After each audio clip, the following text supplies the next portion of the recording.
My 13-year-old nephew met my wife for the first time and said, "I've seen you before." She froze, and what happened next left me shocked. What happened after that moment changed everything I thought I knew. Hi, my name is Alex. I'm a 30-year-old man who has been through a lot recently. Although some time has passed, I still feel like it all happened yesterday. I wanted to talk about this with someone outside of my family and friends. So here I am. Let me start from the beginning. I was born long after my brother. He was 16 years old when I was born. Due to the large age difference, we never had a close sibling bond. Although he spoiled me a lot, I felt that he treated me more like his own son than like his brother. By the time I was old enough to remember anything, my brother had already left for college. When I was 10 years old, I attended his wedding. They were already expecting a baby at that time, so I was excited not just for the wedding, but also to meet my nephew and have another kid to play with. 5 months after the wedding, my nephew Tony was born. I still clearly remember visiting him in the hospital right after he was born. I was so excited to see his little face and felt an overwhelming amount of love for him. After Tony came home, I spent all the time I could with my brother to help take care of him. As the years passed, my love for Tony only grew. I always offered to take care of him whenever my brother needed help. Instead of seeing ourselves as uncle and nephew, Tony and I felt more like brothers. That's why it was so hard for both of us when I had to move to another state, Florida, to study and work. But I made sure to always call home and keep in touch with my family, especially Tony. The distance did not break our bond. In my last year of college, I met my wife, Kelly. She was a soccer star, and I still don't know how I caught her attention.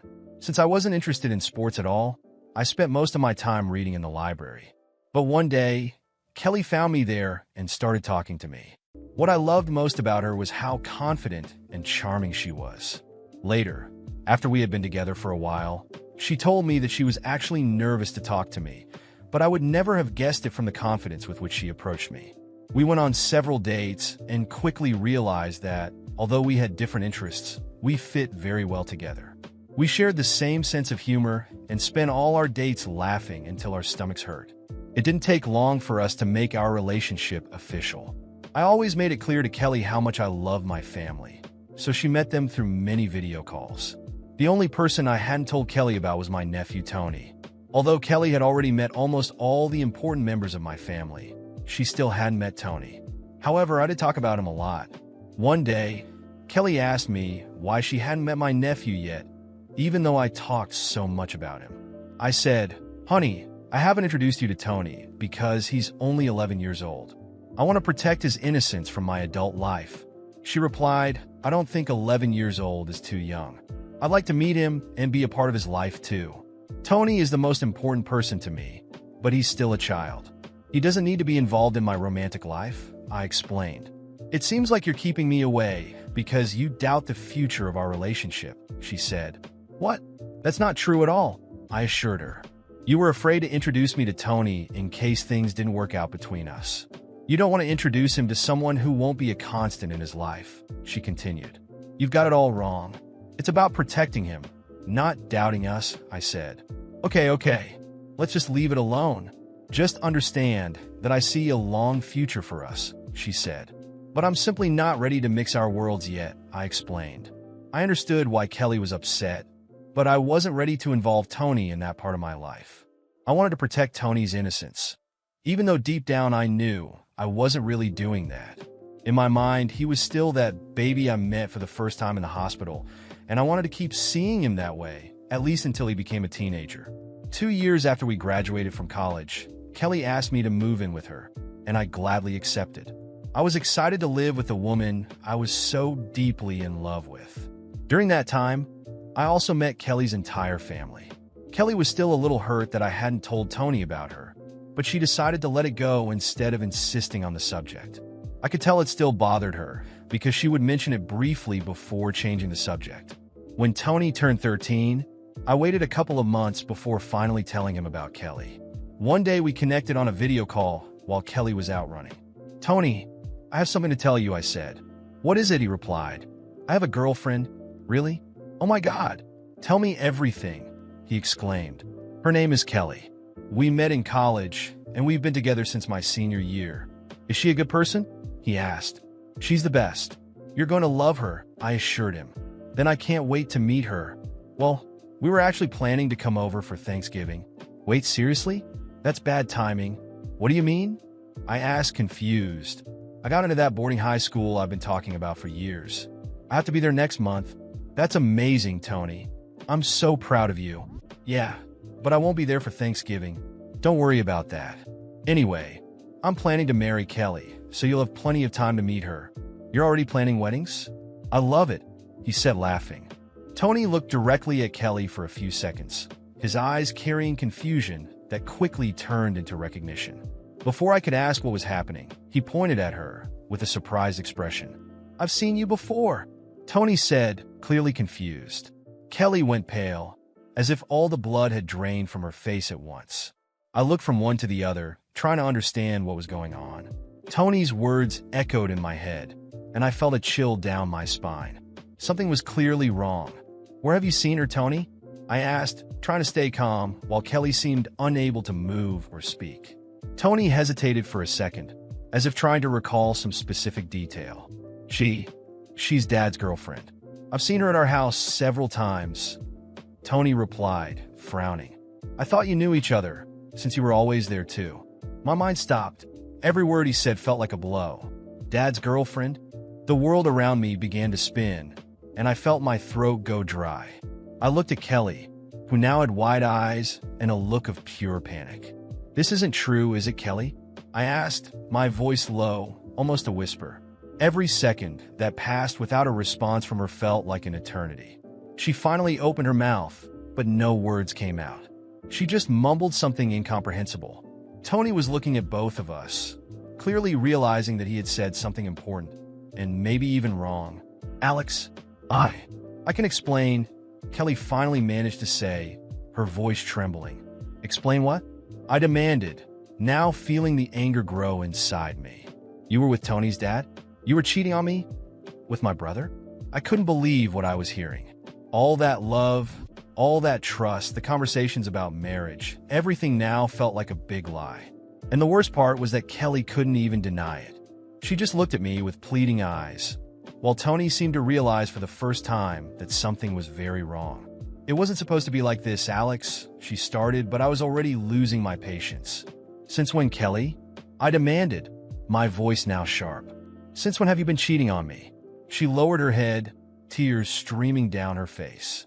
I knew the truth was coming, and part of me didn't even want to hear it. But I needed to know. Since before we moved in together, she admitted, her voice barely audible. I stood still. Before we moved in together? That meant that while we were making plans for our life together, while I was introducing her to my family and talking about the future, she was betraying our trust. Not just cheating on me, but cheating on me with my own brother. A knot formed in my stomach, and I felt nauseous. So that's why you insisted so much on meeting Tony, wasn't it? I asked, my voice filled with contempt. Because you already knew my brother and wanted to keep up appearances. You wanted everything to look normal while hiding your visits to his house. How could you? Kelly began crying more intensely, covering her face with her hands. Tony looked shocked, not knowing what to do or say. He was a 13-year-old kid trapped in adult drama, and I felt a deep pain realizing that he was involved in all of this. You were never honest with me.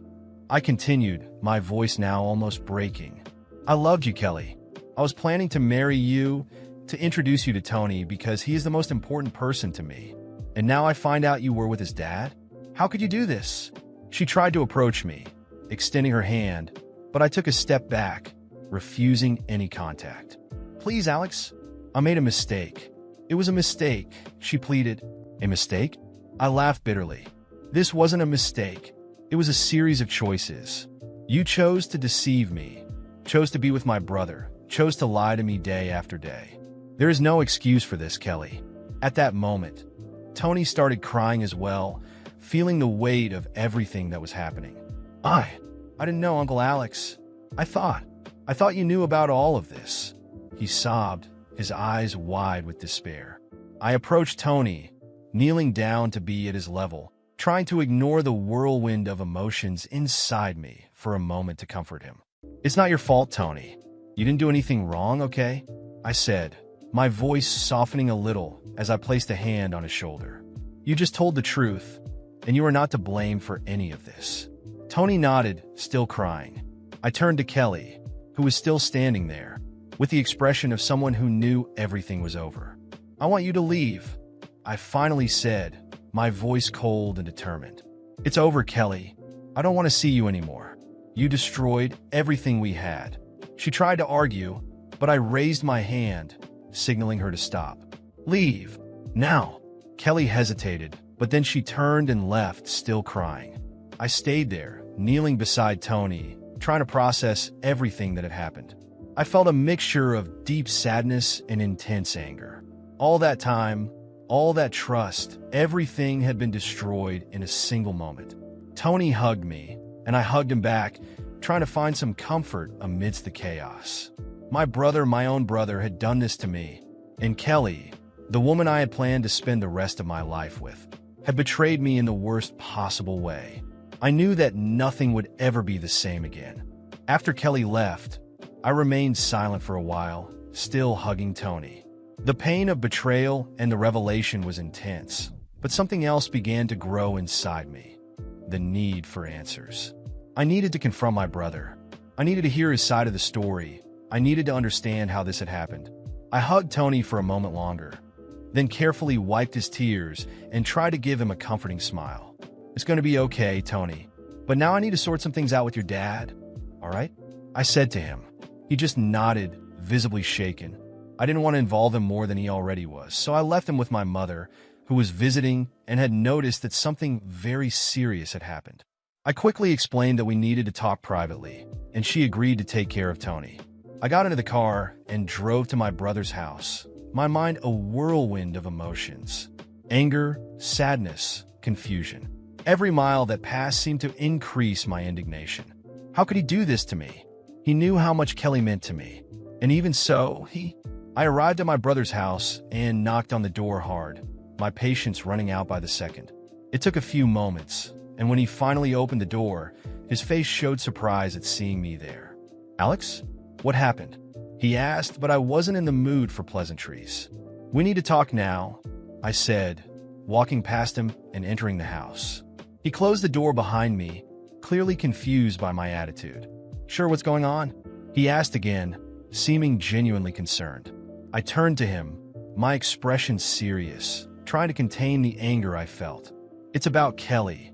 I started, and I could see his expression change immediately, from surprise to something I couldn't quite identify. Kelly? What happened to her? He asked, somewhat hesitant. Don't pretend you don't know, Robert. I know everything. I know you were with her, I said, my voice breaking a little. I know you were having an affair with my girlfriend. Robert's face paled, and he took a step back, completely stunned. What? Alex, wait. Where did you get that from? He stammered, clearly in shock. Tony told me. He recognized Kelly and said she was your girlfriend. How could you do this to me? How could you betray me, your own brother, like this? I exploded, feeling the anger bubble and the tears form in my eyes. Robert looked completely lost.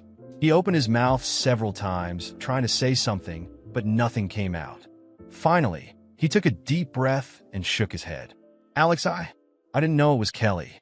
I never knew she was your girlfriend. She never introduced herself as Kelly to me. He said, his voice desperate, trying to reach me. She told me her name was Rachel. For a moment, I was speechless. My mind was in a state of confusion, trying to process what he had said. Rachel? She was pretending to be someone else? But even so, the betrayal was still there. Do you expect me to believe that? I asked, my voice filled with pain. Do you want me to believe you never realized she was the same person?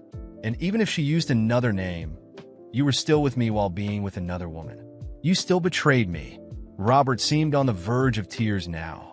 He ran his hands through his hair, his expression full of regret and despair. Alex, I didn't know. I swear I didn't know it was the same person. We met about 1.5 years ago, and she told me she was single. I never connected the dots. I never thought you and she could be the same person, he said, his voice breaking. If I had known, I would never have done this. I swear, Alex, you're my brother. I would never hurt you like that on purpose. There was sincerity in his eyes, and that only made the situation even more painful. Because even if he didn't know, even if Kelly had pretended to be someone else, the fact was that my own brother had gotten involved with the woman I loved, and nothing he said could change that. It doesn't matter, Robert. You were with me while maintaining a relationship with another woman.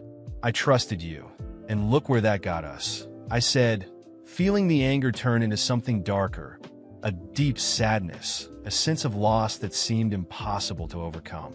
Robert approached me, trying to reach out, but I took a step back, refusing any contact. Please, Alex, forgive me. I would do anything to undo this, anything to regain your trust, he said, tears now running down his face. I looked at him for a long moment, seeing the regret in his eyes, and something in me knew he truly hadn't meant to hurt me. But the damage was done, and there was no going back. It didn't matter that he didn't know. It didn't matter that he had been deceived by Kelly. The pain was there, and I couldn't just pretend everything was okay. I need to leave, I finally said, my voice low and emotionless. I can't stay here. I need time. I need space. You hurt me, Robert, and I don't know if I'll ever be able to forgive you. He nodded, the pain clear on his face. I understand. Just please know that I love you, Alex. You're my brother, and I would give anything not to have caused you this pain, he said, his voice broken. Without saying anything else, I turned and left the house, feeling an overwhelming weight on my chest. That wasn't the outcome I wanted, but it was the only one I could accept at that moment. I left without looking back, knowing that my relationship with my brother would never be the same. As I drove back home, the emptiness inside me seemed to grow, absorbing every positive thought I might have had. It wasn't just Kelly that I had lost, it was also the trust in my own brother. I needed space, I needed time to figure out how to move forward, and above all, I needed to find a way to deal with the pain and betrayal that seemed to have torn every piece of my heart apart. When I got home, I found Tony sitting on the couch, his eyes still red. He looked at me, as if searching for some sign that things could go back to normal. I just sat next to him and hugged him, feeling my own tears fall again. It's gonna be okay, Tony, I whispered, more for myself than for him. We're gonna be okay. Somehow we'll get through this.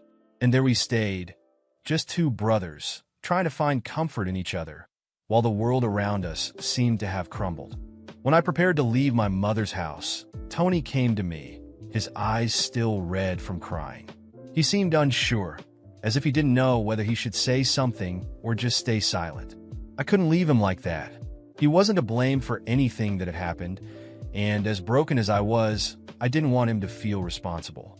Uncle Alex, Tony began, but the words wouldn't come out. I simply approached him and hugged him tightly. I felt his small hands wrapping around me, and he started sobbing again. That moment hurt more than anything else. I had always wanted to protect Tony from anything painful or difficult, and now there he was, hurt by something I could never have prevented. It's going to be okay, Tony. I promise, I said softly, holding back my own tears. I didn't know if it would really be true, but in that moment, it was what he needed to hear, and it was the promise I was willing to try to keep. I hugged him for a long moment before pulling away and running my hand through his hair. Take care of your dad, all right? And take care of yourself too, I said, trying to give him a reassuring smile, even though inside everything felt like it was falling apart. Tony nodded, his eyes still wet with tears, and I finally stepped away, giving him one last wave before leaving the house. I knew there was still a lot to resolve, but for now, I needed distance. I needed time to breathe and figure out how to move forward. When I got home, I was greeted by a flood of notifications on my phone. Messages and more messages from Kelly. She was begging to meet with me, to talk, and try to work things out. Words like, "I'm sorry," and "please forgive me" were repeated in almost every message. I just sighed and, with the same determination I had when I sent her away, deleted each one without even opening them. That chapter of my life was closed. In the following days, it felt like I was trying to navigate through unknown territory, one day at a time. I went to work, came back home, and focused solely on maintaining a routine. Sometimes it felt like I was on autopilot, just going through the motions that kept me moving without really processing what had happened. But I knew I needed that. I needed time to heal, even if that healing came through the simplest, most mundane routine. It was at work that I found a kind of refuge. I threw myself into my projects and dedicated myself fully. I volunteered for any extra task, took on responsibilities that others avoided, and made sure to deliver everything in the best way possible. Not because I was seeking recognition, but because I needed to occupy my mind. I needed something to remind me that I still had value. As time went by, I began to see the fruits of that effort. My boss noticed my dedication and offered me a promotion. I began leading an important project, something that made me feel useful and capable again. Little by little, the sense of loss and pain was replaced by a sense of purpose. I was building something for myself, something that no one could take away. It was during this period that I met Sophie. She wasn't like Kelly, and at first, I wasn't sure if I wanted to enter into a relationship again.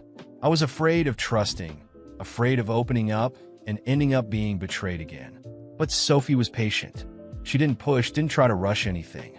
From the beginning, everything between us was simple and honest. We started as friends, going out for coffee, laughing at small things, and gradually, that friendship turned into something more. With Sophie, I learned that love didn't have to be complicated, that it didn't need to be a roller coaster of highs and lows. She was kind, fun, and genuinely cared about me. She knew about Kelly, knew about what had happened, and never judged my hesitations. On the contrary, she respected each of them and gave me the space I needed. I remember the first time I told her I loved her. It was a simple moment, without grand gestures or declarations, but it was sincere. We were sitting on the couch, watching a movie, when I turned to her and said, "I love you, Sophie." She smiled, her eyes filling with tears, and hugged me. In that moment, I felt that I was finally leaving the past behind. As my life moved forward, Kelly seemed to fall apart. I heard about her through mutual friends, people who still had some contact, or heard news indirectly. After we broke up, her life was never the same again. She tried to move on, tried to start other relationships, but it seemed that no one wanted to stay with her for real. Maybe it was the weight of the wrong choices she made. Maybe it was the guilt she carried with her. But the fact was that Kelly ended up alone. Financially, things weren't going well for her either. She lost her job due to impulsive decisions and, without stability, saw her personal projects fail one after another. She even sought help from some friends, but many of them no longer wanted to get involved. More and more, it seemed that life was exacting a high price for all the lies and betrayals she had committed. My brother, on the other hand, managed to move on, though our relationship was never the same again. After that day, there were months of silence between us. I simply couldn't look at him the same way, and the pain of betrayal was an abyss that seemed impossible to cross. But over time, Robert reached out to me again. He apologized more sincerely, acknowledging his mistakes and how much he had hurt me. It wasn't easy, but eventually I accepted his apologies. Not because I had forgotten what he did, but because I didn't want to carry that weight for the rest of my life. Even so, the distance remained. We were no longer the inseparable brothers we once were, but we were cordial. We knew that, somehow, we needed to coexist, especially for Tony's sake. Robert seemed to have learned from his mistakes. He distanced himself from toxic relationships and focused on being a better father to Tony. And in some way, I respected that. Tony, for his part, grew up and became an incredible man. Despite all the difficulties he faced when he was just a kid, he showed a strength and resilience that made me immensely proud. He always kept in touch with me, and our conversations, little by little, became lighter and more carefree. Whenever we met, there was that inevitable moment when we laughed about the past, about how chaotic everything had been. Remember when I said I had seen Kelly before? Tony would say, laughing, "And how speechless you were." "Ah, how could I forget?" I would reply, laughing along with him. I think it was the most surreal moment of my life. We laughed because, in the end, we had overcome it. Each of us had found a way to move on. Me, now married to Sophie, happier than I ever imagined I could be. Tony, grown up and building his own life, with dreams and plans that I knew he would achieve. And even my brother, who, although he had made mistakes, managed to restart and became a better person because of it. As for Kelly, the last I heard of her, she was still alone and trying to find some direction. There was no resentment on my part. I had truly loved her, but that love had turned into a lesson. A lesson about trust, about choices, and about the value of respecting oneself. Kelly made her choices, and now she faced the consequences. I moved on.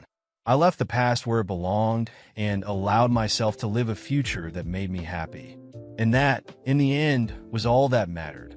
I showed up for Christmas, but Mom said, "Sorry, I think you have the wrong house." Shocked, I left. Minutes later, my brother called.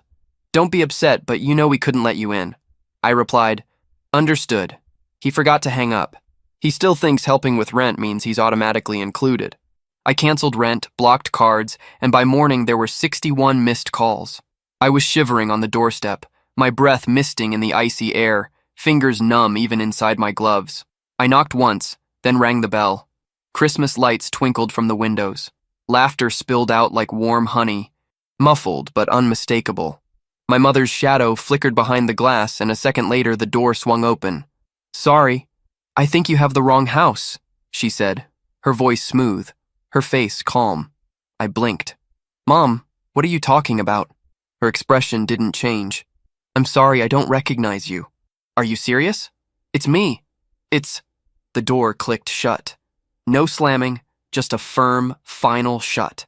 I stood there, the cold biting through my coat, the sting reaching somewhere deeper. For a moment, I thought it was a joke, some cruel, twisted prank. But then I heard it. The muffled laughter, the clinking of glasses, the warmth of family cheer bleeding through the walls. I stumbled back, turned to leave, but my phone buzzed in my pocket. My brother's name flashed on the screen. I answered, my voice tight. "Don't be upset," he began, his tone somewhere between pity and irritation. "But you know we couldn't let you in." "What?" I whispered, still staring at the glowing windows, my vision blurring. "You know how things are, okay? It's complicated. Just please don't make a scene." "A scene?" My voice cracked, and I heard someone's muffled voice in the background. "He still thinks helping with rent means he's automatically included." Silence. Cold, crushing silence. I hung up without another word. My breath came in short, angry bursts, clouding the freezing air. I stood by my car, staring at the house I had helped save last year when Dad was behind on the mortgage, the house where I'd covered utilities, groceries, even Christmas gifts when Mom's budget was tight and they shut me out. Not just shut me out, acted like I didn't exist. My hands were steady as I unlocked my phone. I tapped the banking app, thumb hovering just a second before I started. First, the automatic transfer for their rent canceled. Next, the joint account where I sent money for emergencies gone. The secondary card I'd given my brother to help with gas blocked. Each click felt like a door slamming shut. I didn't feel a single flicker of guilt, only a cold, clear sense of finality. By the time I drove away, my phone was vibrating like a heartbeat. The screen lighting up with call after call. Mom, Dee, Dad, my brother, even my aunt probably thinking I was overreacting. But I didn't answer. I didn't even look. By morning, I had 61 missed calls, and I felt nothing. I wasn't always the outsider. For most of my life, I was the fix-it kid, the one who stepped in whenever there was a crisis. When Dad's job was restructured 3 years ago, it was my paycheck that kept the house from slipping into foreclosure. When Mom's emergency dental surgery came up, it was my car they swiped. My brother Adam, barely out of college, was always figuring things out, but I never complained, because that's what family did, right? You helped, and I was good at helping. I got a steady job straight out of college, climbed the ladder fast. While they called it luck, I called it skipping nights out, eating instant noodles and living in a shoebox apartment for years. But none of that mattered, because whenever they needed something, I was the one they called Jacob. "Honey, we're a little behind on the electric bill. Can you help? Adam's having a hard time. Could you just spot him for gas? Sweetheart, your father's been so stressed. Could you help with the mortgage? Just for a bit?" A bit. Months turned to years. I became the silent safety net, invisible until needed.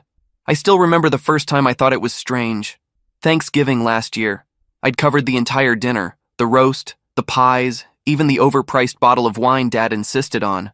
But when it was time for the family photo, they shuffled me off to the side, told me to take the picture. "Come on, Jake," Mom said, waving me back. "Just wanted the family." I laughed it off. A little jab, a misunderstanding, that's all. But the little things started piling up. Adam got a brand new SUV for his birthday, a gift from our parents. When I asked why I never got anything close to that, Mom chuckled. "Oh, Jake, you never needed anything. You're so independent." Independent. The polite word for alone. I'd tried telling myself it didn't matter. I was the older brother, the reliable one. But then came the whispers, the little jokes that twisted like a knife. He thinks paying a few bills makes him part of the family. He's always throwing money around, but what else does he have? But the worst was Mom. Always there with a smile and a quiet, calculated cruelty. "You know, Adam has such a bright future. If only you could be a little more supportive." Of him, supportive. I paid his student loans. I covered his rent. When he quit his job to find himself, I even co-signed his credit card because he needed to build his credit. And when I tried to pull back, when I mentioned how tight my own finances were getting, Mom's voice would lower, soft and disappointed. "Family is about sacrifice, Jacob. We were always there for you. There for me." I thought of my 27th birthday, the one they all forgot. I thought of the hospital bill I paid when Dad slipped on the icy porch, how they didn't even tell me he was better until 2 weeks later. I thought of the time I had to cancel a trip with friends because Adam called me, crying about needing help with rent again.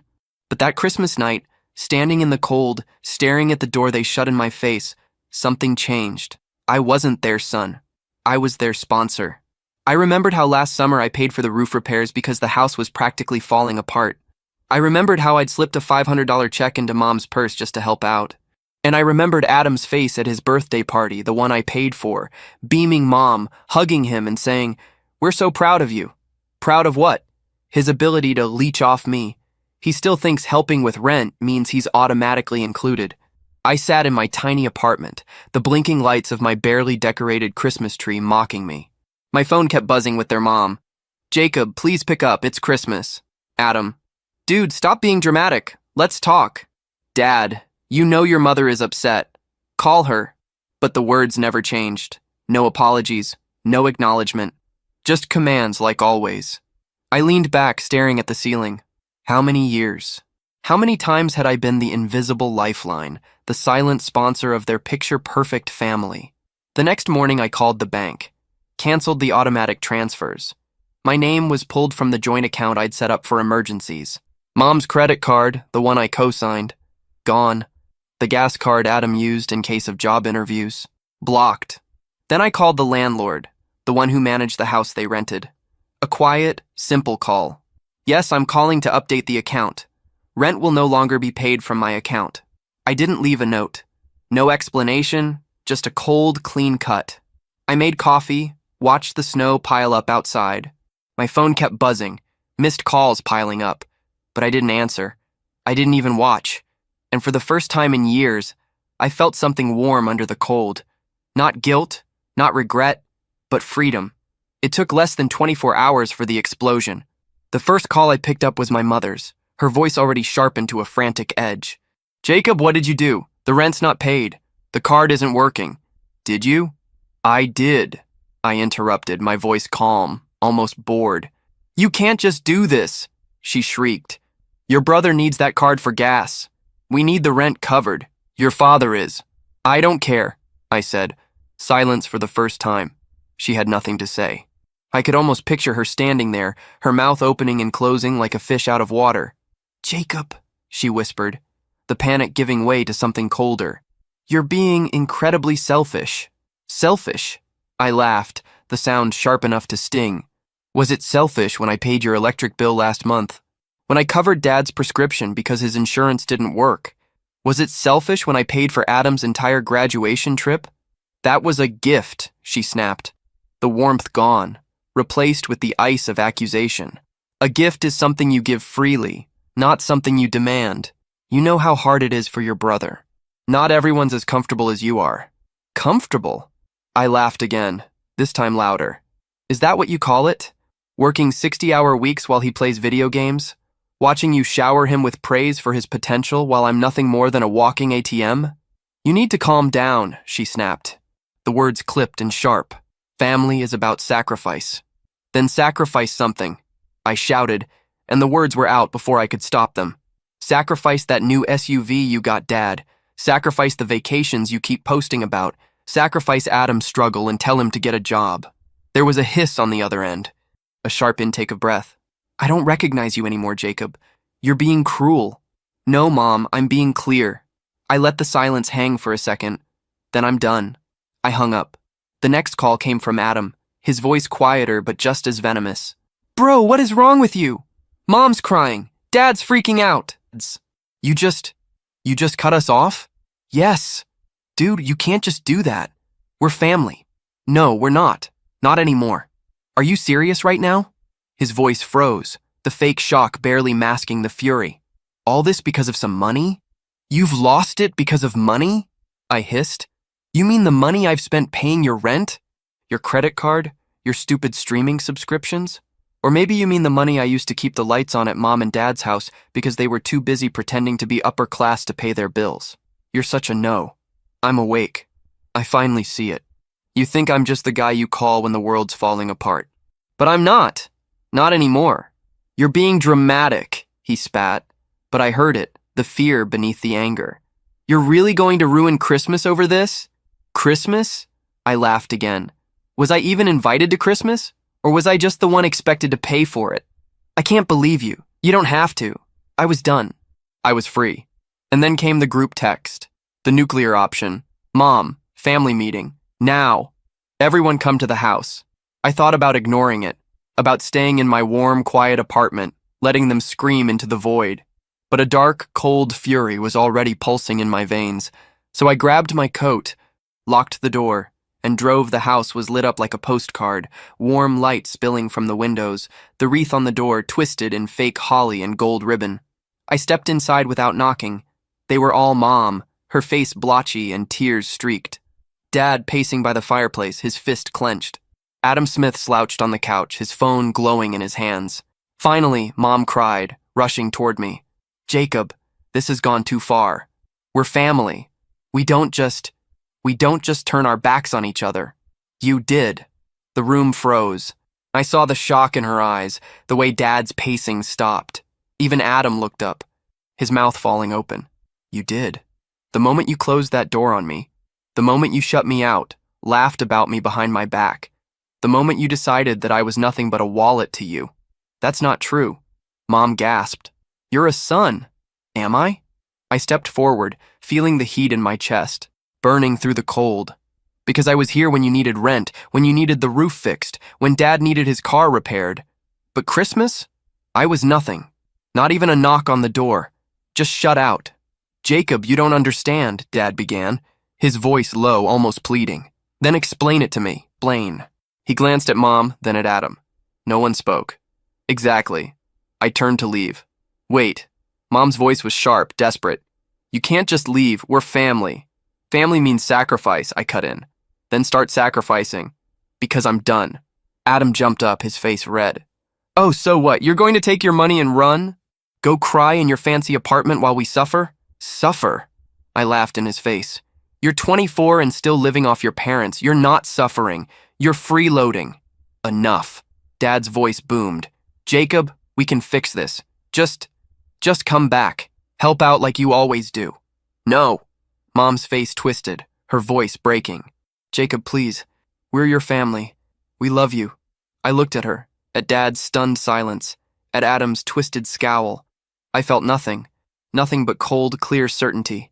Love, I whispered. You love my money. But me? I was just convenient. And then I turned, walked out the door, and left them standing in the glow of their perfect warm house. The cold bit at my face, but it felt like freedom. My phone buzzed and I let it ring until the screen went dark and the road stretched ahead of me, clear and quiet. My phone was a storm. Calls, texts, voicemail after voicemail, a relentless flood. But I didn't answer. I didn't even look. Mom's messages shifted from pleading to guilt-tripping in a Jacob, please. We're your family. How could you do this to us? Your father is sick from the stress. Is that what you wanted? Adam was less dramatic, but no less furious. Seriously, you just abandoned us. You ruined everything. Do you even understand what you've done? But the real chaos began 3 days later, when they showed up at my door. Mom's face was blotchy, her eyes red and swollen. Dad loomed behind her, stiff and sullen, his hands shoved deep into his coat pockets. "We need to talk," Mom demanded, pushing forward. But I blocked the doorway. "No, we don't." "What do you mean we don't?" Dad's voice was low, but the threat was there, simmering. "You've turned our lives upside down. Canceled cards, stopped the rent payments. Are you out of your mind?" I leaned against the doorframe, arms crossed out of my mind for finally saying no. "This isn't just about you." "Jacob," Mom's voice broke, the tears coming instantly. "We're your family. Your father's health is on the line." "That's on you," I said, voice steady. "It's always been on you." "Listen to yourself," Dad snapped, stepping forward. "You're throwing a tantrum over a misunderstanding. This is your home, your family." "You shut me out," I shot back. "I showed up for Christmas and you closed the door in my face. I paid your rent, your utilities. I kept this family afloat and you treated me like an outsider." "Jacob, you're being dramatic," Mom whispered, but her voice shook. "Am I?" I leaned in, cold fury burning beneath my calm. What did I get in return? Insults behind my back? A brother who thinks I'm nothing but a wallet? Parents who smile at me when they need something and turn away the second I'm not useful? That's not true. Mom's voice wavered, but I saw the flicker of guilt. Oh, it's true. I pulled out my phone, scrolling through the messages until I found the one I'd heard through the door that night. I tapped play and Adam's voice crackled to life. He still thinks helping with rent means he's automatically included. Silence. My mother's face drained of color. Dad's jaw clenched, his eyes shifting to Adam. "I didn't mean it like that," Adam blurted, stepping forward. "Come on, Jake. You know I was just being honest," I interrupted. "Saying what you all think." "That's not fair," Mom whispered, tears streaming now. "We love you." "No, you love what I can do for you." Dad's calm broke his voice, a low growl. Enough of this. You're acting like a spoiled child. You think you're better than us because you have some money? No. I think I deserve respect, but I'll settle for peace." "Peace?" Dad laughed, but it was a desperate, hollow sound. "Cutting off your family isn't peace. It's cruelty." "Cruelty?" My voice rose, and for the first time I didn't hold back. Cruelty is using someone over and over, making them feel like they owe you just for existing. Cruelty is laughing at me, calling me a fool for caring. Jacob. I was kicked out of my house at 18. Now that I've inherited millions from my grandfather, my parents came back acting like nothing happened, demanding all the money. Before continuing the story, let us know in the comments which city you're watching from. Don't forget to subscribe to the channel, hit the notification bell so you won't miss more stories, and leave your like on the video. I sat in the leather chair, my hands gripping the armrests so tight my knuckles turned white. The lawyer's office smelled like old books and expensive wood polish. Mr. Henderson cleared his throat and adjusted his reading glasses. The testament of my grandfather spread across his mahogany desk. I hadn't expected anyone else to be here. When the secretary called last week saying I needed to come in for the reading of Grandpa Joe's will, I assumed it would just be me. After all, I was the only one who visited him during those last 2 years. The only one who sat by his hospital bed reading him the sports section. But there they were. My mother perched on the edge of her seat, wearing a black dress I'd never seen before, probably bought specifically for this occasion. My father stood by the window, hands in his pockets, that same stern expression he always wore. And my brother, scrolling through his phone like he had somewhere better to be. 9 years. It had been 9 years since they kicked me out. My mother caught my eye and smiled. It was the kind of smile you'd give a stranger. Polite, empty, meaningless. "Sweetheart," she said, and the word felt like broken glass in my ears. "You look so grown up. We've missed you." I didn't respond. What was I supposed to say to that? That I'd missed sleeping in my car that first winter?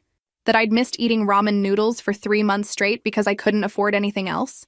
Mr. Henderson began reading. I tried to focus on his words, but my mind kept wandering back to that day when I was 18. The day my father told me I was a disappointment. The day my mother packed my things in garbage bags. The day my brother watched from his bedroom window as I drove away, not even bothering to wave goodbye. To my granddaughter, Mr. Henderson's voice cut through my thoughts. I leave the sum of $3,500,000 along with my investment portfolio and the property on Maple Street. The room went silent. I could hear my own heartbeat pounding in my ears. My mother's smile faltered. My father turned from the window, his face unreadable. My brother finally looked up from his phone. "There must be some mistake," my father said, his voice tight and controlled. "What about the rest of the family?" Mr. Henderson looked at him over his glasses. "There is no mistake. Mr. Joseph Carter was very clear about his wishes. He also left specific instructions that I am to handle all financial matters directly with his granddaughter. No one else has any claim to this inheritance." I watched my mother's face transform. The polite smile melted away, replaced by something harder, more calculating. She reached over and touched my arm, and I flinched. "Of course, honey. This is wonderful news. Your grandfather always had such faith in you, but this is a lot of money for someone your age. Your father and I would be happy to help you manage it. We have experience with these things." Experience. The word almost made me laugh. The last time they'd helped me with anything, I was 17, and they'd promised to co-sign for my college loans. Then they changed their minds 2 weeks before the semester started, saying they needed to focus their resources on my brother's education instead. He was getting his MBA. I was working at a diner. "That won't be necessary," I heard myself say. My voice sounded stronger than I felt. My brother finally spoke up. "Come on. Don't be stupid about this. Mom's right. You don't know anything about investments or taxes. You'll blow through it in a year." The same brother who got a new car for his 16th birthday while I took the bus.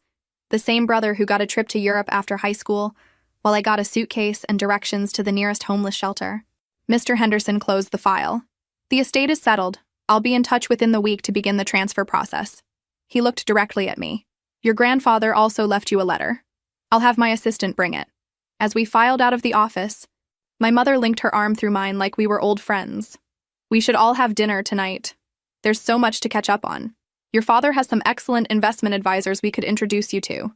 I pulled my arm away. "I need to think." "Of course, sweetheart. Take all the time you need." That smile again. "We're just so glad to have you back in our lives. Family is everything, isn't it?" I walked to my car, a used Toyota I'd bought 3 years ago after saving every spare dollar, and sat in the driver's seat with the door locked.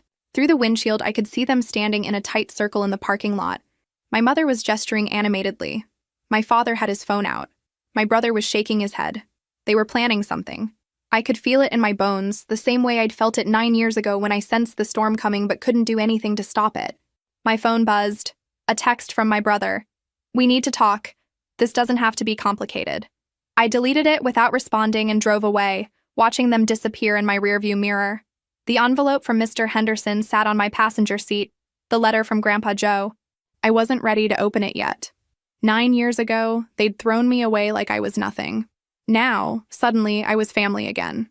The irony would have been funny if it didn't hurt so much. I didn't sleep that night. I kept thinking about the envelope sitting on my kitchen counter, Grandpa Joe's handwriting on the front. But my mind kept drifting further back, to memories I'd spent years trying to bury. I was 7 when I first noticed it. My brother got the bigger bedroom. I got the converted storage room. When I asked why, my mother said he needed more space. He was older. He was more important. At 10, I made the honor roll. My parents took us out to dinner to celebrate my brother's acceptance into the gifted program. My report card sat in my backpack, unseen. When I tried to show it to my father, he patted my head and turned back to discussing my brother's future. By 13, I'd stopped trying. My brother got a new laptop for his birthday. I got a card with $20. He got driving lessons from our father. I taught myself using YouTube videos in the school parking lot. The day I turned 18 started normal enough. I came downstairs for breakfast. My mother was at the kitchen table. My father was reading the newspaper. My brother was eating cereal, dressed in the designer clothes they'd bought him for college. "We need to talk," my father said without looking up. I remember my stomach dropping. I'd learned to recognize that tone. "You're an adult now," he continued. "It's time you learned to stand on your own feet. Your brother needed our support to reach his potential. You've always been more independent." My mother nodded along, not meeting my eyes. "We've done our duty. 18 years. But we can't keep supporting you when your brother still has graduate school ahead." "What are you saying?" "You need to move out," my father said. "We've packed your things. There are boxes in the garage. Not suitcases. Boxes." My brother kept eating his cereal, the spoon scraping against the bowl. "But I'm still in high school," I said. I graduate in 2 months. You can finish from wherever you end up, my mother said, her back to me. You're resourceful. I looked at my brother, waiting for him to say something, anything. He'd always been quiet, but we were siblings. Surely he'd see how wrong this was. He finally looked up. It's probably for the best. You guys never really got along anyway. That hurt worse than anything my parents had said. I went to the garage. 8 cardboard boxes, my entire life packed away. My clothes, my books, my laptop, the one I'd bought myself by working at the grocery store. Nothing they'd given me. I loaded the boxes into my Honda. My mother watched from the kitchen window. My father had already left. My brother's door was closed. I sat in the driver's seat, hands shaking, trying to figure out where to go. I had $300 in my bank account. No friends close enough to take me in. No other family except Grandpa Joe. I drove to his house, the tears finally coming. He opened the door, took one look at my face, and pulled me inside. What did they do? I told him everything. His jaw got tighter with each word. When I finished, he made me tea and sat across from me. You can stay here, he said. As long as you need. I don't want to be a burden. You're not a burden. You're my granddaughter. He squeezed my hand. And you're worth 10 of your brother. Always have been. I stayed with Grandpa Joe for 3 months. He helped me finish high school, drove me to graduation when my parents didn't show. He co-signed for my first apartment, helped me apply for financial aid, encouraged me when I wanted to give up. They'll regret this, he told me once. Maybe not today, maybe not for years, but they will. And when they do, remember, you didn't need them to succeed. You did this yourself. I moved out when I got a job at a call center. Grandpa Joe visited my apartment, brought me a framed photo of us at my graduation. It still hung in my living room. I visited him every week until he got sick. Then I visited every day. I was there when he died, holding his hand, telling him about my promotion. He smiled and said he was proud of me. Those were his last words. My parents didn't come to the funeral. My brother sent flowers with a generic card. Now at 3 a.m, I finally opened the envelope. Grandpa Joe's handwriting was shaky but clear. My dear girl, if you're reading this, I'm gone. I'm sorry I can't be there to see what comes next, but I know you're strong enough to handle it. Your parents will come back. They'll pretend the past never happened. They'll want what I've left you. Don't let them take it. You earned this, not by being born into the family, but by being the only one who gave a damn. You're going to be fine. Better than fine. You're going to be extraordinary. Love, Grandpa Joe. I read it 3 times, my vision blurring. Then I folded it carefully and put it back in the envelope. My phone buzzed. Another text from my brother. Seriously, we need to talk. Call me. I turned off my phone and went to bed. Tomorrow I'd start dealing with this. Tonight I just wanted to remember what it felt like to be loved unconditionally by the one person who never gave up on me. The calls started the next morning. 3 missed calls from my mother, 5 texts from my brother, 2 voicemails from my father. I deleted them all without listening. At work, I tried to focus, but my phone kept buzzing. Finally, I stepped outside to take my brother's call. Finally, he said. I've been trying to reach you all morning. I've been busy. Look, I know things were complicated, but that's in the past. We're family. The inheritance, $3.5 million. You're going to need help managing it. Dad knows some really good financial advisors. I leaned against the brick wall. I don't need help. Don't be stubborn. You've never dealt with this kind of money. If you screw this up, I'll handle it myself. Are you seriously still mad about what happened when you were 18? That was 9 years ago. People change. Do they? Yes. Mom feels terrible. She's been saying so all week. Interesting, considering she hasn't said a word to me directly. His voice got sharper. Grandpa Joe would want us to work together. He wouldn't want you pushing the family away. That made me laugh. You didn't even go to his funeral. I sent flowers. How generous. Look, I'm trying here. The least you could do is not be a bitch about it. I hung up. That evening, I came home to find my brother sitting on the steps outside my apartment building. How did you know where I live? Mom still has your address from an old Christmas card. I tried to move past him. He blocked my path. Not aggressively, but firmly. 5 minutes. I crossed my arms. Talk. This money could change all our lives. Mom and Dad don't have much saved for retirement. I've got student loans. We could help each other. Help each other? Or help yourselves? Why does it have to be like that? We're family. You keep saying that word like it means something. His jaw tightened. I know you're angry, but holding on to that anger isn't going to help anyone. Grandpa Joe would want you to use this to bring the family back together. He left me that money because I was the only one who cared about him. That's not fair, isn't it? When was the last time you visited him before he got sick? He looked away. I was busy with work. I was busy too. I still made time. So what? You want me to apologize? Fine. I'm sorry. I should have been there more. But we can't change the past. We can only move forward. I unlocked my building door. I need to think. Alone. Wait. He pulled an envelope from his jacket. Mom wanted me to give you this. It's from Dad. A proposal for how we could structure things. I took the envelope but didn't open it. I'll look at it. That's all we're asking. Just consider it. Inside my apartment, I stared at the envelope. Part of me wanted to throw it away, but I opened it. The proposal was typed, professional looking. It outlined a plan where I would put the inheritance into a family trust. My father would manage investments. My mother would handle charitable giving. My brother would oversee tax planning. I would receive a monthly allowance. An allowance. From my own money. The document used words like collective benefit and family unity. It was dated 3 days after Grandpa Joe's funeral. They'd been planning this before they knew what was in the will. My phone rang. My mother. Against my better judgment, I answered. Sweetheart, she said, false warmth in her voice. Your brother said he gave you our proposal. Your father spent days working on it. I haven't decided anything. Of course not. Take your time. But we'd love to have you over for dinner this weekend. Just family. We could talk about everything. I'm busy this weekend. Next weekend, then. We're flexible. We just miss you so much. 9 years, I thought. 9 years since you threw me out. I'll think about it. That's all we ask. Oh, and honey? Mr. Henderson mentioned you'd be coming in to sign papers next week. Your father thought he might come with you, just to make sure everything is in order. I can handle it myself. Pause. Of course you can. We just want to support you. That's what family does. After I hung up, I sat in the darkness. The proposal sat on my coffee table with its neat bullet points and professional language. They'd thought of everything, except asking what I wanted. I called Mr. Henderson's office and left a message asking if he could recommend a financial advisor, someone with no connection to my family. Then I threw my parents' proposal in the trash. 2 weeks later, Mr. Henderson called me at work. His voice was tight but professional. We have a situation. Can you come to my office this afternoon? My stomach dropped. What kind of situation? I'd rather discuss it in person. 3 o'clock? I left work early. The whole drive, my hands shook on the steering wheel. Mr. Henderson had documents spread across his desk. Please, sit down. What happened? Yesterday, someone attempted to access your grandfather's estate accounts.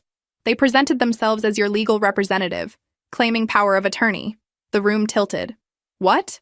The bank flagged it immediately.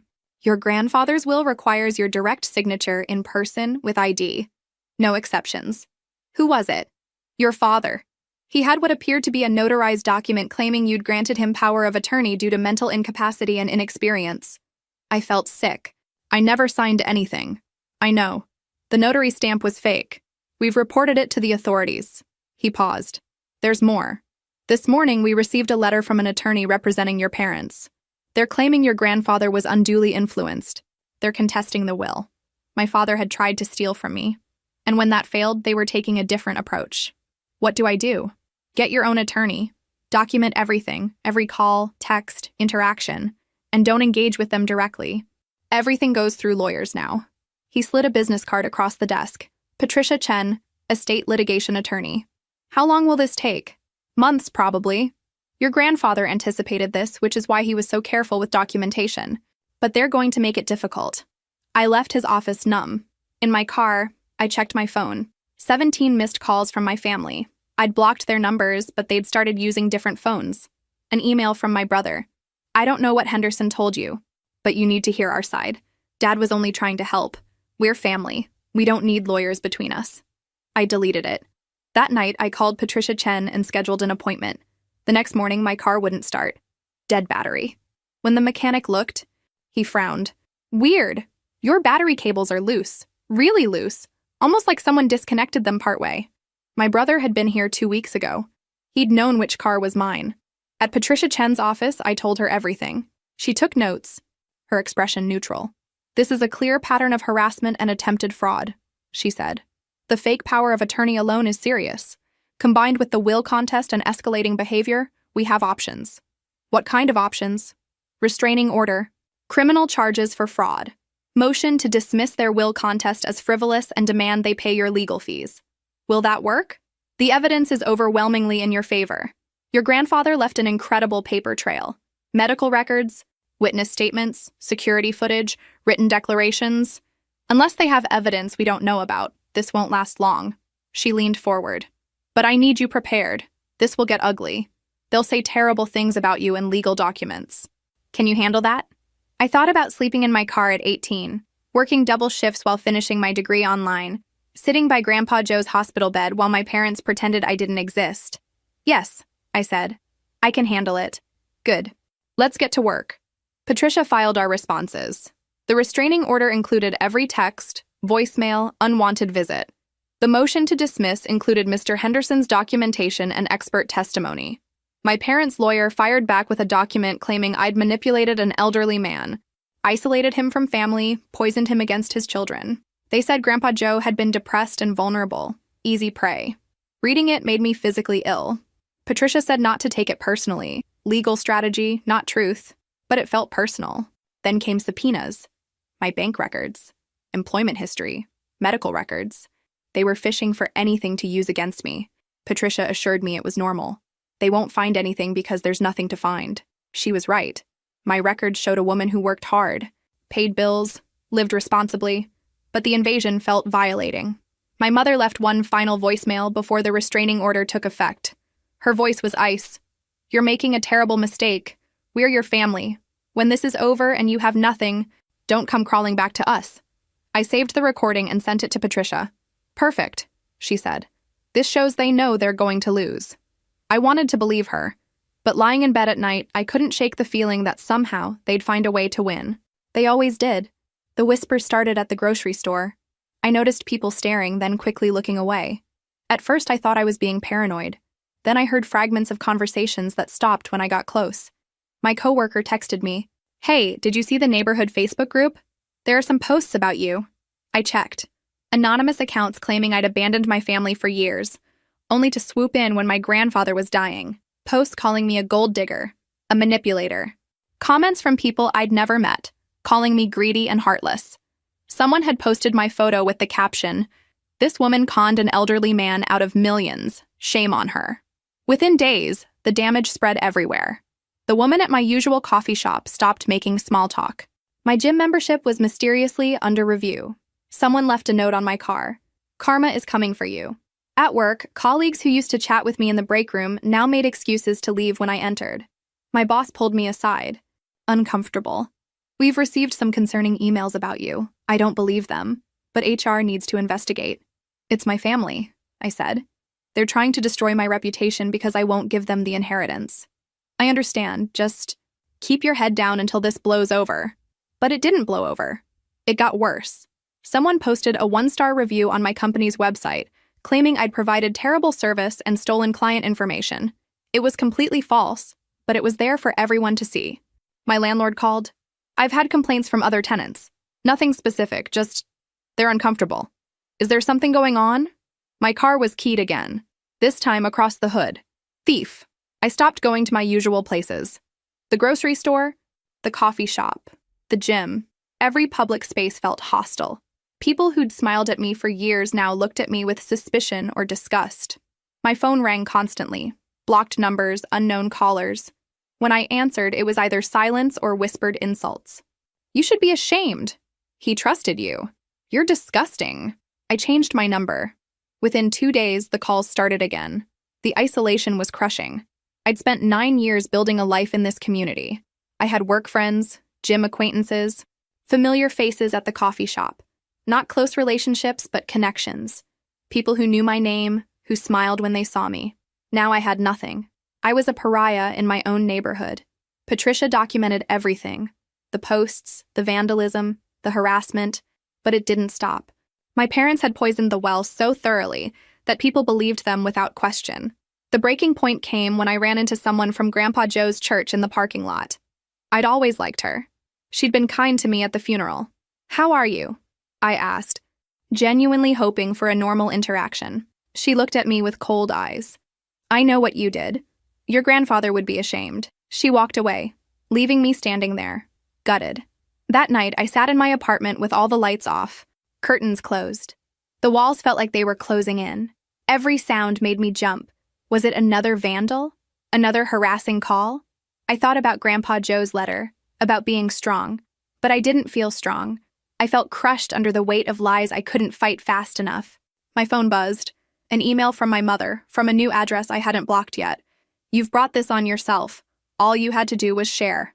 Instead, you chose greed over family. Now you see what it costs to stand alone. It's not too late to fix this. Call me." I deleted it, but the words stuck. Was she right? Had I brought this on myself by refusing to compromise? No. I caught myself spiraling. That's what they wanted, for me to doubt myself, to question my own worth. I pulled out Grandpa Joe's letter and read it again, my vision blurring with tears. Don't let them take it. You earned this. But it was hard to remember why any of this mattered when I felt so completely alone, when my entire world had turned against me based on lies. I looked at my phone, at all the blocked numbers, the deleted messages, the harassment that wouldn't stop. Then I looked at my apartment, my safe space that no longer felt safe. For the first time since this started, I wondered if I could actually survive this. If maybe they'd finally found a way to break me. I fell asleep on the couch, too exhausted to move, Grandpa Joe's letter still clutched in my hand. I woke up on the couch, neck stiff, head pounding. Grandpa Joe's letter had fallen to the floor. As I picked it up, I noticed another envelope in the box of his things. This one was older, yellowed. My name in Grandpa Joe's younger handwriting. The letter was dated 8 years ago. "My dear girl, I'm writing this because I know what your parents are capable of. When I'm gone, they'll come for what I leave you. They'll try to manipulate you, guilt you, break you down. But I know something they don't. You're stronger than all of them combined. You survived being thrown away at 18. You built a life with nothing. So when things get dark, remember, you didn't need them then. You don't need them now. I've made sure you have everything you need to fight back. The documentation, the legal protections, the money. But the real weapon is inside you. You've already survived the worst thing they could do. Rejection by the people who should have loved you most. Everything else is just noise. Trust yourself. Trust the plan I've put in place. I'm proud of you. Always have been. Always will be. Love, Grandpa Joe." I read it 3 times. He'd known. Years ago, he'd known exactly what would happen. Something inside me shifted. The crushing weight lifted, replaced by determination. I called Patricia. "Tell me about the other protections in the will. You've been reading something." Another letter from Grandpa Joe. He said he had a plan. He did. The will has clauses that activate under conditions. If your parents are found guilty of fraud or harassment, they're automatically barred from contesting the will, permanently. If they continue defamation after being warned, they're liable for triple damages. If they attempt illegal access to funds, they forfeit any potential claim forever. Your grandfather built legal traps. Each one they trigger makes their position worse. Can we use them? We have enough evidence. The fake power of attorney triggered the first trap. The harassment and defamation triggered the second. We can file now. Then let's do it.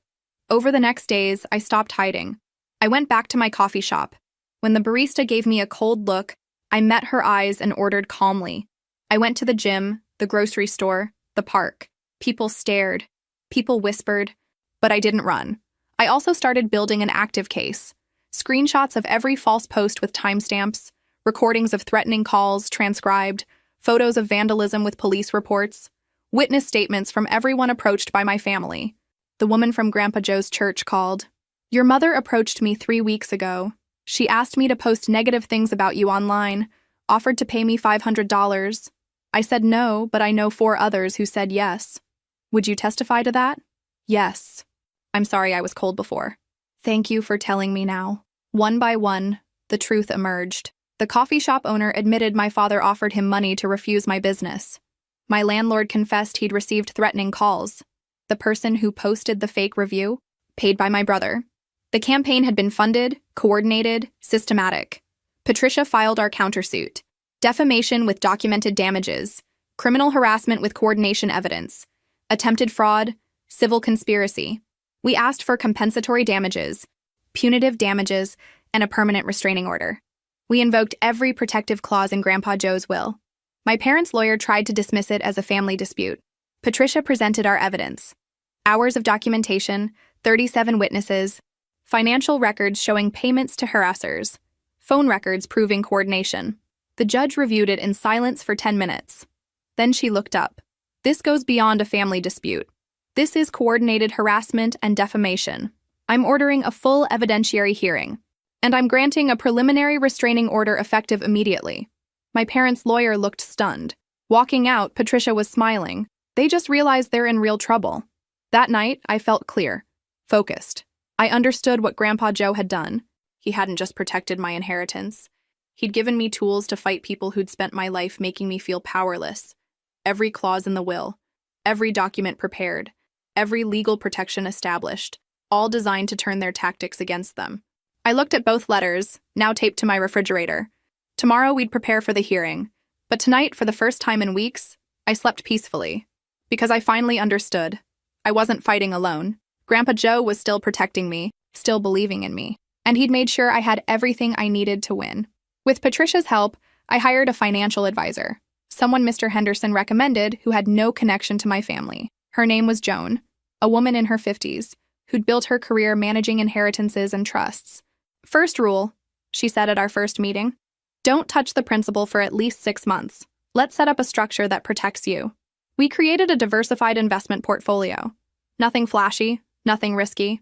Index funds, bonds, some real estate investments. The kind of boring, steady growth that would ensure I'd never worry about money again. You could live comfortably on the interest alone, Joan said, without ever touching the principal. That felt surreal. 9 years ago, I was sleeping in my car. Now I had financial security for life, but I didn't want to just sit on the money. I wanted to build something. I started documenting everything my family did, not just for the legal case, but methodically. I created a detailed timeline, every call, every text, every act of vandalism, every lie they spread. I saved screenshots, made backups, organized everything in folders. Patricia was impressed. This is better documentation than most lawyers provide. At work, after HR cleared me, I asked for more responsibility. My boss, who felt guilty about the investigation, was happy to oblige. I took on a major project, streamlining our supply chain logistics. It was complex, demanding work that required my full attention. Exactly what I needed. The project kept me busy for weeks. I worked late, dove into problems, proved myself all over again. When I presented the final proposal, it would save the company nearly $500,000 annually. My boss approved it immediately. I'm recommending you for senior coordinator. You've earned it. The promotion came with a significant raise. Not that I needed the money anymore, but it felt good to earn it on my own merit. I also started looking for a new place to live, not because my family was forcing me out, but because I chose to. I wanted something that was entirely mine, untainted by their shadow. I found a small house in a different neighborhood, 2 bedrooms, a yard, a garage, nothing fancy, but it had good bones. I paid cash. The realtor's eyes widened when I said I didn't need a mortgage. That's unusual for someone your age. I got lucky, I said simply. Moving day felt like shedding an old skin. The apartment had been my sanctuary, but it had also been the place where I'd felt most vulnerable during the harassment. This house was a fresh start. I hired movers, wanting to do this right. As they loaded boxes, I found myself smiling. This was my choice, my life, built with my own hands and Grandpa Joe's love. The first night in the new house, I hung Grandpa Joe's photo in the living room, the one from my high school graduation. Then I hung both his letters in my office, framed and protected. This room would be my command center, where I'd manage my money, build my future, and coordinate my defense against my family's legal attacks. Because they weren't giving up. Despite our countersuit, despite the evidence mounting against them, they kept pushing. Their lawyer filed motion after motion, each one more desperate than the last. But now I was ready for them. I created spreadsheets tracking every aspect of my finances. Not because I was paranoid, but because I wanted to prove, to myself and to any judge, that I was handling this responsibly. Every dollar accounted for, every investment justified, every expense reasonable. At night, instead of hiding in the dark, I planned. Joan helped me set up a charitable fund in Grandpa Joe's name. We'd support causes he cared about. Veterans services, education scholarships, youth programs. This will also help your case, Joan said. It shows you're honoring his legacy, not just hoarding money. I didn't care about how it looked. I cared that Grandpa Joe's money would keep doing good after he was gone. My coworkers noticed the change in me. I was calmer, more focused. The harassment had been terrible, but I'd come through it stronger. Slowly, carefully, I was rebuilding. Not just my reputation, but my entire life. Brick by brick, choice by choice. The house became a home. I planted flowers in the yard. I bought furniture that I actually liked, not just what I could afford. I created a space that reflected who I was. And every morning I woke up in my own house, looked at Grandpa Joe's photo, and reminded myself, I'd earned this. Every bit of it. Not because I'd inherited money, but because I'd survived. I'd refused to break. I'd kept going when it would have been easier to give up. The inheritance was just money. The real wealth was the strength I'd built over 9 years of standing on my own. And that was something my family could never take away. 3 months after filing our countersuit, I attended a charity event in Grandpa Joe's name. The scholarship fund we'd created was awarding its first grants. I wanted to be there. An older man approached me. He had kind eyes and a firm handshake. You probably don't remember me. I'm Walter Chen. I was your grandfather's attorney before he hired Mr. Henderson. I retired 5 years ago. I'm sorry, we haven't met. We haven't, but your grandfather talked about you constantly. There's something you should know. He pulled me aside. Your grandfather came to me 8 years ago. He wanted to create an inheritance structure that would protect you from your family. We spent months planning it, anticipating every move they might make. You helped him build the traps. Walter smiled. Yes, but there's more. Your grandfather left something else with me, a notebook, detailed strategies for various scenarios. He wanted you to have it, but only after you'd started fighting back on your own. Why wait? Because he wanted you to find your own strength first. Walter handed me a leather-bound notebook. He said you'd know when you needed this. That night, I opened it. Grandpa Joe's handwriting filled every page. It wasn't just legal strategies. It was a playbook. Scenario 1. They try to claim undue influence. Response. Medical records showing my mental competency. Witness statements. Documented history of their neglect. Scenario 2. They attempt to access funds illegally. Response. Report immediately. Press criminal charges. Use as evidence of character. Scenario 3. They launch a smear campaign. Response. Document everything. Let them expose their own cruelty. Use it in court. Page after page. He'd thought of everything, and he'd been right about all of it. The last section was titled, Your Allies. Names and contact information for people Grandpa Joe trusted. Financial advisors, attorneys, friends who'd promised to help me if needed. One name jumped out. Thomas Brennan, retired family court judge. A note. Tom saw how your parents treated you at family gatherings. He'll testify if needed. I called. A man answered, voice warm. I've been waiting for your call. Your grandfather asked me years ago if I'd help you when the time came. I said yes without hesitation. You barely know me. I know enough. I saw your parents at your grandfather's 70th birthday party. I watched them ignore you while fawning over your brother. I watched your grandfather's face when he looked at you versus them. That told me everything. Would you really testify? Absolutely. I've already prepared a statement about what I observed. Your grandfather was of sound mind, deeply disappointed in his son and daughter-in-law, and completely clear about his intentions. I'll say all of that under oath. I kept reading the notebook. Grandpa Joe had compiled evidence I didn't know existed. Photos of family gatherings where I was clearly excluded. Emails where my parents asked him for money while refusing to mention me. Records of every time he'd tried to convince them to treat me better. He'd documented their cruelty for years, knowing someday I'd need proof. The final page was a letter. If you're reading this, you've started fighting back. I'm proud of you. I knew you would. This notebook is just insurance. You don't need it to win. You've already won by becoming someone they could never break. But use it anyway. Make them face what they've done, not for revenge, but for justice. And remember, I'm with you every step of the way. Love, Grandpa Joe. I sat there crying, holding this gift. He'd spent years preparing for this battle. Years documenting, planning, building alliances. All to protect me. The next morning, I brought the notebook to Patricia. Her eyes widened as she flipped through it. This is incredible. More evidence than we could have hoped for. Witnesses I didn't know existed. Documentation going back over a decade. She looked up. Your grandfather was meticulous. He knew what they'd do. More than that. He understood exactly how to counter every move. This changes everything. We spent the next week incorporating the new evidence, reaching out to the people Grandpa Joe had listed, organizing photographs and documents chronologically. Each piece painted a clearer picture. My parents had been emotionally abusive for years. They'd gaslit me, excluded me, treated me as less than. And Grandpa Joe had watched it all, documenting their cruelty, waiting for the day I'd need proof. Walter called to check in. How's the notebook? It's perfect. It's everything. Your grandfather spent our last meeting together adding to it. He was in the hospital, weak but determined. He said, Walter, I need to make sure she has ammunition. They're going to come at her with everything. She needs to be ready. That night, I sat in my house, surrounded by evidence of Grandpa Joe's love. The letters, the notebook, the carefully constructed legal protections, the network of people he'd recruited to help me. I wasn't alone. I'd never been alone. He'd been planning this for years, building an army to protect me, creating a fortress around my future. And now I had everything I needed to finish this fight. The petition arrived on a Tuesday morning. Patricia called me, her voice tight. They've filed for guardianship. They're claiming you're mentally incompetent to manage the inheritance. I felt punched. What? It's a last-ditch effort. They're saying you show signs of mental instability, make irrational financial decisions, need someone to manage your affairs. They want legal control over you and the money. I'm 27. I have a job. I own a house. They're desperate. This is them going all in.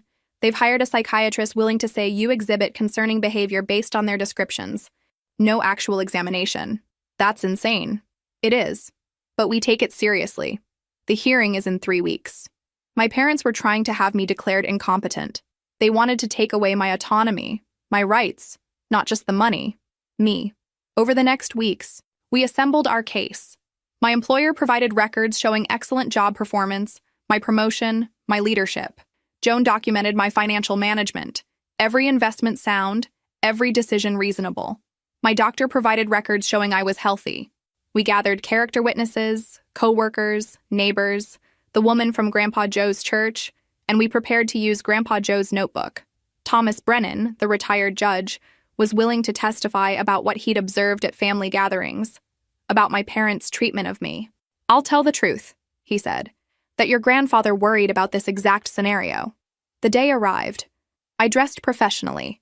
The courtroom was small. My parents sat on one side with their lawyer. My mother wouldn't look at me. My father stared straight ahead. Judge Morrison entered, an older woman with sharp eyes. My parents' lawyer presented their case. My father testified I'd become obsessed with the inheritance, cut off family without reason, made enemies in the community. My mother cried on the stand about how worried she was. My brother claimed I'd threatened him, that I was unstable. Their psychiatrist, who'd never met me, testified that based on descriptions, I exhibited signs of paranoid personality disorder. Then our turn. Joan presented detailed financial records. This is textbook financial management. Conservative, intelligent, well-planned. Nothing irrational here. My boss testified about my work performance. She's one of our best employees. My doctor testified about my health. No indication of mental illness or instability. Then Thomas Brennan. I've known the family for 15 years. I attended family gatherings. The parents consistently favored the son. They ignored her accomplishments, dismissed her, treated her as an afterthought. My parents' lawyer objected. This is irrelevant. It's absolutely relevant, Patricia said. It establishes motive. Judge Morrison nodded. I'll allow it. The grandfather confided in me about his concerns, Brennan continued. He worried his son and daughter-in-law would try to manipulate his granddaughter after his death. He specifically mentioned they might claim incompetence if other methods failed. He said, they'll do anything for that money, even try to have her declared unfit. The courtroom went silent. Patricia presented Grandpa Joe's notebook, the scenarios, the predictions, the evidence of years of emotional abuse. Your Honor, this isn't about mental health. This is about money. The petitioners have tried fraud, harassment, defamation, and now this. Each attempt predicted and documented. This is a pattern of abusive behavior. Finally, I testified. Patricia asked me questions about my life, my job, my finances. I answered clearly, calmly. Then, why do you think your parents filed this petition? Because every other method to get the inheritance has failed. The will is ironclad. Their fraud was caught. Their harassment was documented. They're desperate. They don't think I'm incompetent. They want control of the money. My parents' lawyer cross-examined, trying to rattle me, suggesting I was paranoid. Is it paranoia when you have proof? I asked. When there are witnesses, recordings, when your own parents admit they coordinated a campaign against you? He had no answer. Judge Morrison called a recess. We waited outside for hours. Finally, we were called back. Judge Morrison looked at my parents. I've reviewed all the evidence. I'm denying this petition in its entirety. My mother gasped. Furthermore, I'm appalled by what I've seen. This is not good faith concern about mental health. This is a calculated attempt to seize assets to which you have no legal claim. The evidence shows harassment, fraud, and emotional abuse. I'm making the restraining order permanent. You are barred from any contact with your daughter. Any violation will result in immediate arrest, and I'm awarding attorney's fees. You will pay for her legal costs. She looked at me. You're clearly competent. This case should never have been filed. We walked out into sunshine. Patricia was grinning. That's what we call a complete victory. I felt lighter than I had in months. They'd played their final card, and they'd lost. The final hearing for our countersuit came 6 weeks later. This time, we were on offense. The courtroom was packed. Patricia had made sure the press was there. Local reporters following the story. Community members who'd seen the truth emerge. My parents arrived looking exhausted. My mother's makeup couldn't hide the dark circles. My father had aged 10 years. My brother kept his head down. Judge Morrison presided again. Patricia stood. Your Honor, we're here to address a coordinated campaign of harassment, defamation, and fraud perpetrated by the petitioners against their own daughter. She presented everything. The timeline. Screenshots of false posts traced to computers accessed by my family. Financial records showing payments to harassers. Recordings of threatening calls. Witness statements. The investigators' footage showing my brother near my car before vandalism. Security showing my mother entering the laundry room before it flooded. The fake power of attorney. Medical records proving Grandpa Joe's sound mind. Witness statements from his doctors, attorney, friends, and Grandpa Joe's notebook, predicting everything they'd done. My parents' lawyer tried to argue it was a misunderstanding. Family conflict blown out of proportion. Patricia destroyed that argument. A misunderstanding doesn't involve fake notary stamps. Family conflict doesn't include paying people to vandalize property. This was calculated, coordinated, and criminal. Witnesses testified. The woman from church about payment offers, the coffee shop owner about bribery attempts, my co-workers about false complaints. Thomas Brennan testified about Grandpa Joe's specific fears. He knew they'd resent his granddaughter for the inheritance. He planned accordingly. Patricia called my father to the stand. Did you attempt to access your daughter's inheritance using a forged power of attorney? Silence. Your Honor, I remind the witness he's under oath. I thought I was acting in her best interest. By forging legal documents? That's fraud. Did you pay people to spread false information? Pause. We were trying to protect her reputation. By destroying it? My father had no answer.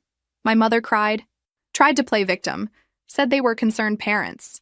Concerned parents don't vandalize their daughter's property, Patricia said. Concerned parents don't coordinate smear campaigns. My brother seemed most honest, admitting they'd coordinated efforts. Believed they deserved the money. Gone too far. Why did you think you deserved it? Because we're family. Because we needed it more than she did. She was homeless at 18 because your parents threw her out. She worked multiple jobs to survive. She built a life from nothing while you had everything. And you think you needed it more? No answer. Judge Morrison called a recess. When we returned, her expression was grim. I've heard enough. The evidence is overwhelming. The petitioners engaged in fraud, harassment, defamation, and conspiracy. She looked at my parents with disgust. I'm finding in favor of the defendant on all counts. You will pay $300,000 in damages. You will pay all attorney's fees, approximately $70,000. The permanent restraining order remains. And I'm referring the case to the district attorney for possible criminal prosecution. My mother started crying loudly. My father sat frozen. My brother put his head in his hands. Furthermore, I'm invoking the clauses in Joseph Carter's will that permanently bar you from any future claims to his estate. Your actions have triggered every protective provision. You have forfeited any right to contest this will now or ever. She looked at me. I'm sorry you had to go through this. Your grandfather clearly loved you very much. I hope you can move forward in peace. We walked out to camera flashes. Patricia gave a brief statement about justice being served. I said nothing. I just walked to my car and drove home. It was over. Truly over. They'd lost everything, the money, the case, their reputation, potentially their freedom. I should have felt triumphant. Instead, I just felt tired. That night, I sat in my living room looking at Grandpa Joe's photo. We won, I whispered. just like you knew we would. The house was quiet, peaceful, mine. For the first time in months, I felt safe. The news spread fast. The local paper ran a front-page story. Family's coordinated harassment campaign ends in court defeat. The article detailed everything: the fraud attempt, the vandalism, the smear campaign, the guardianship petition. My parents' names were in print, their actions exposed for everyone to see. Within days, I started hearing about the fallout. My mother's book club asked her to leave. The women who'd been her friends for 20 years suddenly had no time for her. The social circle she'd spent decades building collapsed overnight. My father lost his job. His employer cited integrity concerns after the fraud conviction was made public. At 62, he'd have trouble finding another position. My brother had to move back in with them. His girlfriend had left him after seeing the news coverage. His friends stopped returning his calls. The promising career he'd been building stalled as employers Googled his name and found the court records. The house they'd been so proud of, the one I'd been kicked out of, suddenly felt too big and too expensive. They put it up for sale, but in a small community where everyone knew what they'd done, buyers were scarce. I heard all of this through my attorney, through community gossip that filtered back to me. I didn't seek the information out. I didn't need to. The district attorney decided to pursue criminal charges for the fraud attempt. My father faced potential jail time. Their lawyer was trying to negotiate a plea deal. Meanwhile, my life was moving in the opposite direction. The company promoted me to operations manager. My project had been so successful that they wanted me leading the entire department. The salary was excellent. Not that I needed it, but it felt good to earn it. I started volunteering with the scholarship fund we'd created in Grandpa Joe's name. Meeting the students we were helping, hearing their stories of overcoming adversity, reminded me why all of this had mattered. One girl, 19, had been kicked out by her family for going to college instead of getting married. She reminded me so much of myself at 18 that I ended up mentoring her, helping her navigate the challenges I'd faced alone. My new neighborhood embraced me. People who'd read the news coverage understood what I'd been through. They weren't interested in the lies my parents had spread. They'd seen the truth in black and white. I made friends. Real friends, not just acquaintances. People who invited me to dinner parties, who knocked on my door to borrow sugar, who stopped to chat when we were both working in our yards. I planted a garden. Tomatoes, peppers, herbs. Watching things grow from seeds I'd planted felt therapeutic. 6 months after the final hearing, I ran into someone from my old neighborhood at the grocery store. She looked embarrassed. "I owe you an apology," she said. "I believed the things your parents said about you. I was horrible to you. I'm so sorry. Thank you for saying that. For what it's worth, no one believes them anymore. Everyone knows what they did. People feel terrible about how they treated you." I nodded. It was nice to hear, but it didn't change what I'd been through. The isolation, the harassment, the fear, those scars were still there, but they were healing. I drove past my parents' house one afternoon. Not intentionally. It was just on the way to somewhere else. I saw the "for sale" sign in the yard, saw how the lawn had gone unmowed, how the paint was peeling. The house that had once seemed so grand now just looked tired and sad. I didn't feel triumphant seeing it. I didn't feel vindicated. I just felt nothing. They were strangers to me now. People I used to know, whose choices had led them to this place. My phone buzzed. A text from Joan, my financial advisor. "Your investment portfolio is up 12% this year. You're doing great." I smiled. I was doing great. Not because my parents were suffering, but because I'd built something real, something solid, something that was entirely mine. That evening, I had dinner with friends at my house. We laughed, told stories, enjoyed the meal I'd cooked with vegetables from my garden. This was my life now. This was what Grandpa Joe had wanted for me. Not wealth, not revenge, but peace, community, happiness. Later, after everyone left, I stood in my kitchen doing dishes and looked out the window at my backyard. The garden I'd planted, the house I owned, the life I'd built. I thought about my parents in their declining house, facing criminal charges, ostracized by their community, dealing with the consequences of their choices. I should have felt something: satisfaction, pity, anger. But I felt nothing. They'd lost everything trying to take what was mine. And in losing, they'd freed me completely. I dried the last dish and put it away. Tomorrow, I had a meeting about expanding the scholarship fund. Next week, I was starting a new project at work. Next month, I was taking a vacation. First real vacation I'd ever taken. My life was full, busy, meaningful. And they were no longer part of it. That felt like the real victory. A year after everything ended, I found myself driving through my old neighborhood, not avoiding it anymore, not seeking it out, just passing through on my way home from work. I drove past the house where I'd grown up.